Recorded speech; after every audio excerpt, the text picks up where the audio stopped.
ಅಂತ ಹೇಳ್ತಾ ಮಾತಾಡಲಿಕ್ಕೆ ಅವಕಾಶ ಕೊಡುವಂತ ಎಲ್ಲರೂ ಅಂತ ಮಾತಾಡ್ತೇನೆ. ಜೈ ಭೀಮ್, ಜೈ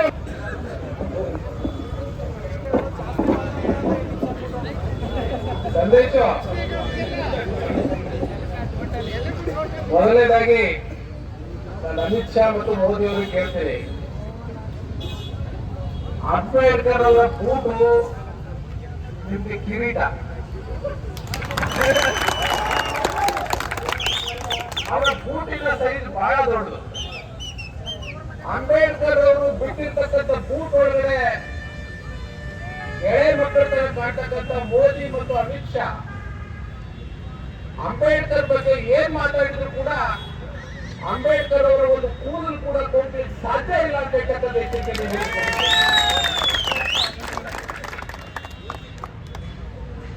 ಬಂದೇ ನಡೀತಾ ಇದೆ. ಮಂಡ್ಯ ಬಂದ್ ಇದು ಮೊದಲನೇದೇನಲ್ಲ, ಇದಕ್ಕೆ ಮೊದಲೇ ಗುಲ್ಬರ್ಗ ಬಂದಾಗಿದೆ,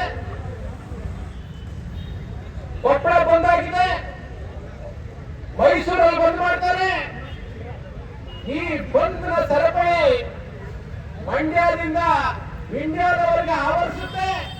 ಅಮಿತ್ ಶಾ ಮತ್ತು ನರೇಂದ್ರ ಮೋದಿ ಅವರನ್ನ ಅಧಿಕಾರದ ಬಲಿ ತಗೊಳ್ಳತಂತ ನೀವು ಮುಂದುವರಿಯುತ್ತೆ ಅನ್ನೋ ಎಚ್ಚರಿಕೆ ಕೊಡ್ಲಿಕ್ಕೆ ಬಯಸ್ತೀವಿ. ಒಂದು ಕಡೆ ಅಂಬೇಡ್ಕರ್ ಈ ದೇಶದಲ್ಲಿ ತಮ್ಮ ರಕ್ತದ ಶಕ್ತಿಯನ್ನೇ ನಂಬಿ ಬದುಕ್ತಾ ಇರ್ತಕ್ಕಂಥ ಎಲ್ಲ ಶ್ರಮಜೀವಿಗಳ ದೇವರು ಅವರು. ಶ್ರಮಜೀವಿಗಳ ದೇವರಿಗೆ ಅಪಮಾನ ಮಾಡತಕ್ಕಂಥ ಕೆಲಸವನ್ನ ಈ ಪುರೋಹಿತರ ಸೇವೆ ಮಾಡ್ತಾ ಇರ್ತಕ್ಕಂಥ ಅಮಿತ್ ಶಾ ಮತ್ತು ನರೇಂದ್ರ ಮೋದಿ ಮಾಡ್ತಾ ಇದ್ದಾರೆ. ಇದು ಪುರೋಹಿತಶಾಹಿ ಮತ್ತು ಶ್ರಮಿಕರ ನಡುವಿನ ಸಂಘರ್ಷ. ಈ ಸಂಘರ್ಷದಲ್ಲಿ ಶ್ರಮಿಕರೇ ಗೆಲ್ತೀವಿ, ಪುರೋಹಿತ ಶಾಹಿಯನ್ನ ಅಂದಾಣಿ ಅವರು ಹೇಳಿದಂಗೆ ಸ್ವರ್ಗಕ್ಕೆ ರವಾನಿಸ್ತೀವಿ ಅನ್ನುವಂತ ಮಾತನ್ನು ನಾನು ಹೇಳಿಕೊಳ್ತೀನಿ. ಆದ್ರಿಂದ ಬಂದಿಗಳೇ, ಅಮಿತ್ ಶಾ ಮತ್ತು ನರೇಂದ್ರ ಮೋದಿ ಅವರನ್ನ ಯಾವ ರೀತಿಯಲ್ಲಿ ಗುಜರಾತ್ ಉಚ್ಚ ನ್ಯಾಯಾಲಯ ಅಮಿತ್ ಶಾ ಗಡೀಪಾರು ಮಾಡಿತ್ತು, ಅದೇ ರೀತಿ ದೇಶದ ದುಡಿಯುವ ಜನ, ದಲಿತರು, ಕಾರ್ಮಿಕರು, ಮಹಿಳೆಯರು, ಒಟ್ಟು ಶ್ರಮಜೀವಿಗಳು ಸಂಸತ್ತಿನಿಂದ ಗಡೀಪಾರು ಮಾಡಲಿಲ್ಲ ಅಂತ ಹೇಳಿದ್ರೆ ಈ ದೇಶಕ್ಕೆ ಭವಿಷ್ಯ ಇಲ್ಲ. ಯಾಕೆ ಅಂತ ಹೇಳಿದ್ರೆ ಬಾಬಾ ಸಾಹೇಬರು ಈ ದೇಶಕ್ಕೆ ಒಂದು ಸಂವಿಧಾನವನ್ನು ಕೊಟ್ಟ ದಿನ ಈ ಸಂವಿಧಾನ ಸರಿ ಇಲ್ಲ. ಈ ಸಂವಿಧಾನದ ಜಾಗದಲ್ಲಿ ಮನುಸ್ಮೃತಿಯನ್ನು ಸಂವಿಧಾನ ಮಾಡಬೇಕು ಅಂತ ಹೇಳಿ RSS ತನ್ನ ಮುಖವಾಣಿ ಆರ್ಗನೈಸ್ ಪತ್ರಿಕೆಯಲ್ಲಿ ಸಂಪಾದಕೀಯವನ್ನು ಬರೆದಿತ್ತು.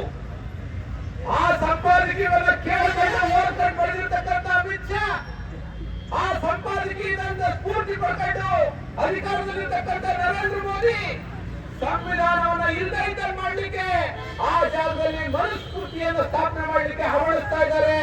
ನಾವು ಹೇಳ್ತಾ ಇದ್ದೀವಿ, ಮನುಸ್ಮೃತಿಗೆ ಅವತ್ತು ಬೆಂಕಿ ಇಟ್ಟಿದ್ರು ಅಂಬೇಡ್ಕರ್ ಅವರು, ಅದು ಅವತ್ತೇ ಸುಟ್ಟೋಗಿದೆ.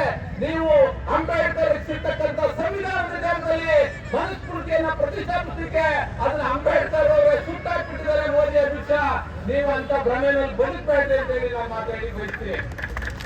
ಆದ್ರಿಂದ ಬಂದಿದೆ ಅವರ ಪ್ರಯತ್ನ. ಅವರು ಬಾಬಾ ಸಾಹೇಬ್ ಅಂಬೇಡ್ಕರ್ ಅವರಿಗೆ ಅವಮಾನ ಮಾಡಿದ್ದಾರೆ.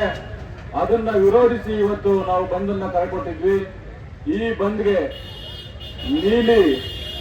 ನೀಲಿ ಸೈನಿಕರು, ಹಸಿರು ಸೈನಿಕರು ಮತ್ತೆ ಕೆಂಪು ಸೈನಿಕರು ಸೇರಿ ಈ ಬಂದನ್ನ ಅಭೂತಪೂರ್ವವಾಗಿ ಯಶಸ್ವಿಗೊಳಿಸಿದ್ದೀರಾ. ಅದಕ್ಕೆ ನಿಮ್ಗೆ ಧನ್ಯವಾದಗಳನ್ನ ಹೇಳ್ತೀನಿ.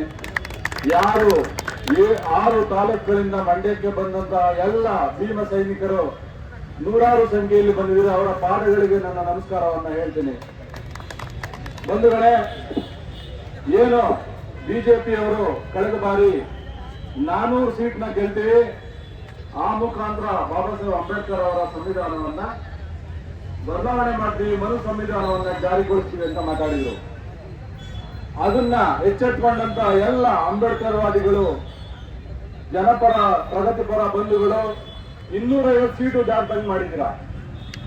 ಇವತ್ತು ಬಾಬಾ ಸಾಹೇಬ್ ಅವರು ಬರೆದಂತಹ ಸಂವಿಧಾನದ ಶಕ್ತಿ ಕೇಂದ್ರದಲ್ಲಿ ನಿಂತ್ಕೊಂಡು ಅಂಬೇಡ್ಕರ್ ಅಂಬೇಡ್ಕರ್ ಅಂಬೇಡ್ಕರ್ ಅಂತ ಅಪಹಾಸ್ಯ ಮಾಡಿದ್ದಾನೆ ಅಯೋಗ್ಯ. ಈ ಅಯೋಗ್ಯ ಗೂಂಡ ಅಮಿತ್ ಶಾ ಅವನ್ನ ಆಪರೇಟ್ ಮಾಡ್ತಾ ಇರೋದು RSS. ಈ RSS ಚೇಲ ಈ ಕೂಸ್ಗೆ ಮುಂದಿನ ಚುನಾವಣೆಯಲ್ಲಿ ನಾವು ಇವನು ಸಂಸತ್ಗೆ ಹೋಗ್ದಂಗೆ ಪ್ರವೇಶ ಆಗ್ದಂಗೆ ಮಾಡಬೇಕು. ಅದೇ ನಮ್ಮ ಚಾಲೆಂಜ್. ದಯಮಾಡಿ ಮೈಸೂರಿನಲ್ಲೂ ಕೂಡ ಬಂದು ನಡೀತಾ ಇದೆ, ಮಂಡ್ಯ ಕೂಡ ಬಂದಾಗಿದೆ. ಈಗಾಗಲೇ ರಾಜ್ಯದ ಬಹುತೇಕ ಒಂದು 7-8 ಜಿಲ್ಲೆಗಳಲ್ಲಿ ಹಂತ ಹಂತವಾಗಿ ಬಂದ್ ಪ್ರಾರಂಭ ಆಗಿದೆ.